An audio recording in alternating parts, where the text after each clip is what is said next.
որպես էլի վարչական ռեսուրսի հետ կապված օգտագործում սոցիալական ծրագրերի մասով նախ նշեմ, որ մեր կողմից եւ դիմումը ներկայացվել է, մենք չենք անդրադարձել պարտադիր ապահովագրությանը, ավելին ես ողջունում եմ այդ ծրագիրը, որը ձեր քաղաքական ուժի կողմից է իրականացվել, այն շատ լավ ծրագիր է, որոշ բացառություններով։ Այնուհանդերձ երկու կառավարության որոշում են կողմից նշվել, որոնց մասով մենք գտնում ենք, որ այստեղ կա վարչական ռեսուրսի համապատասխան կիրառում, մասնավորապես մեկը նպաստների եւ թոշակների բարձրացման հետ կապված եւ երկրորդը համապատասխան կառավարության որոշման մեջ փոփոխության իրականացումը այն տրամաբանության մեջ, որ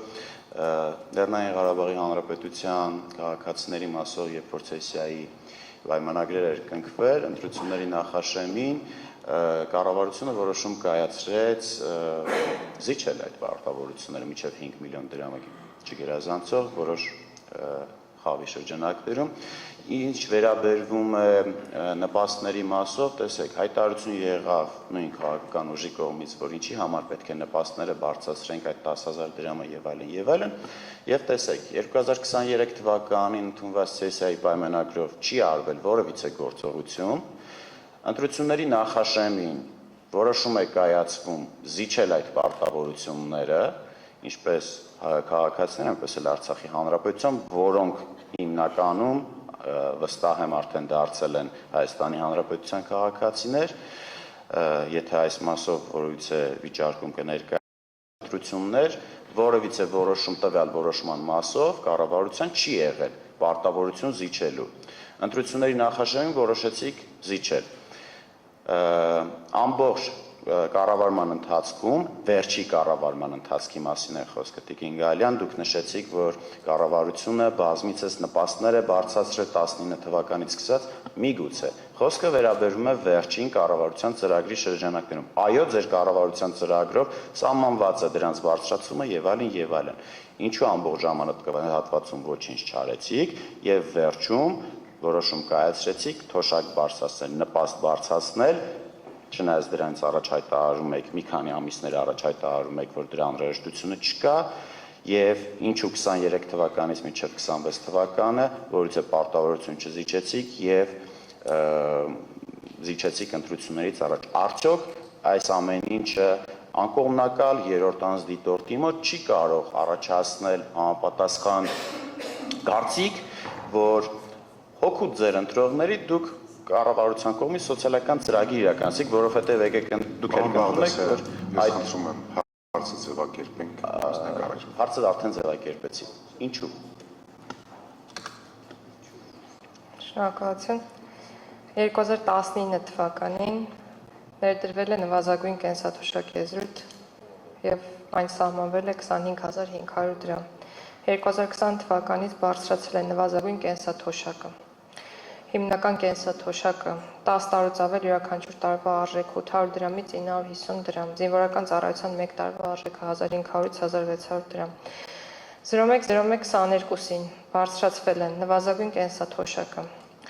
010922-ին բարձրացել են նվազագույն կենսաթոշակը, աշխատանքային կենսաթոշակի չափը հաշվարկելու համար հիմնական կենսաթոշակը, զինվորական կենսաթոշակի չափը հաշվարկելու համար հիմնական կենսաթոշակի չափը։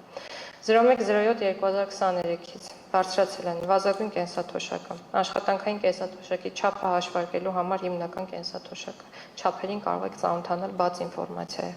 զինվորական կենսաթոշակի չափը, զինվորական ծառայության 1 տարվա արժեքը, 0104-2026-ին բարձրացել են, սա վերջիններ, նվազագույն կենսաթոշակը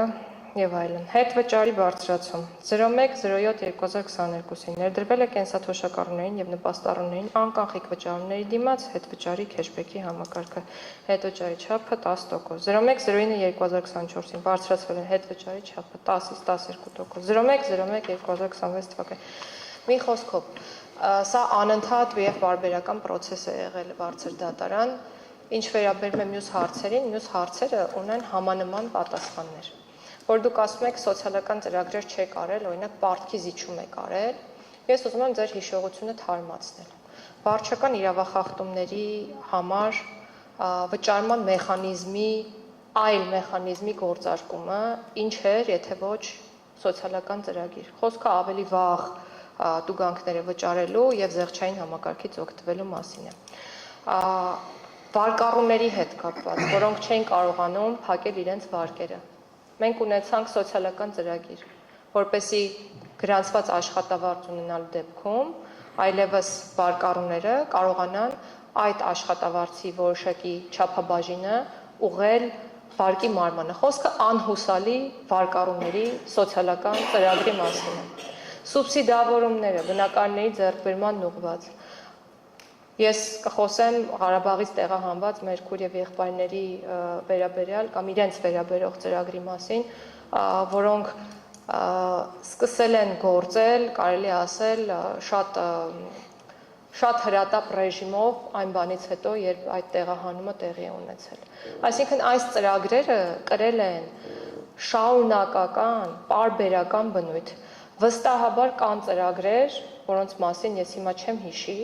մեր դիրքորոշման մեջ, եթե ձեզ համար ցանկալի է, գրավոր կերպով նաև կներկայացնենք դրանք, որպեսզի ձեր բոլոր կասկածներն էլ փարատվեն։ Ես կարծում եմ, որ դա հենց այդպես էլ կլինի։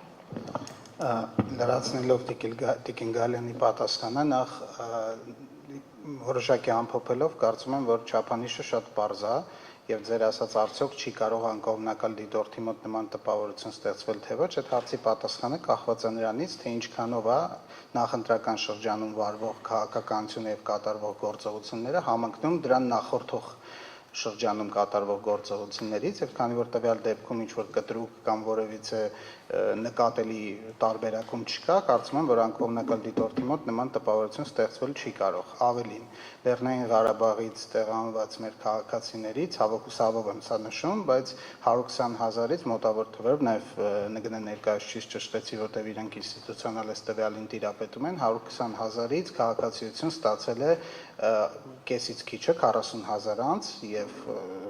նաեւ առիթ օգտագործելով որ եթերում ենք, ես հորդորում եմ, որպեսզի ավելի շատ մեր քույրեր եւ եղբայրներ Լեռնային Ղարաբաղից տեղահանված դիմեն եւ ստանան հայրաքաղաքացիություն։ Ինչ վերաբերում է թոշակի մասին, լավ առիթ է սրան անդրադառնալու, հատկապես որ ելույթում չհասցեցինք անդրադառնալ, պարոն վարչապետը իր ելույթում ելույթի առարկան նա չէր, թե թոշակը պետք է 10,000 դրամով կամ դրան համարժեք գումարով բարձրացնել, թե ոչ։ Նա խոսում էր ընդհանուր ապահովագրության մասին ազգային ժողովի ելույթում, որտեղ մոտավորապես հետևյալ մտքերի շղթան էր։ Ինչու եթե խոսում ենք, եթե մեր հետազոտությունները ցույց են տալիս, որ տարեց անձինք, թոշակառու հիմնական իրենց ծախսերի ուղղությունը առողջապահական ուղղվածությունն է, այդ պայմաններում ավելի նպատակահարմար չէ արդյոք իրենց թոշակը բարձրացնելու փոխարեն ապահովագրական համակարգ ներդրել, որի պայմաններում իրենք գործնականում կստանան շատ ավելի մեծ արժեքի ծառայություն, ընդհանուր մինչև 500,000 նշում է վարչապետը, քան այդ 10,000 դրամն է։ Այսինքն խոսքը գնացել է առողջապահական ոլորտում քաղաքացիների կարիքները հասցեագրելու միջոցների էֆեկտիվության շուրջ, ինչը չի բացառել, որ այդ հարցը, այդ խնդիրը հասցեագրելուց հետո կամ դրան զուգահեռ ըստ պետական բյուջեում առկա միջոցների հնարավորության կարող է բարձրացվել նաև թոշակը, որը ելի եմ ասում եւ Տիկին Գալյանը նշեց բնավ անգամ մոտիկ բացառիկ երևույթ չի եղել եւ եղել է հերթական բարձրացումներից մեկը։ Շնորհակալություն։ Շնորհակալություն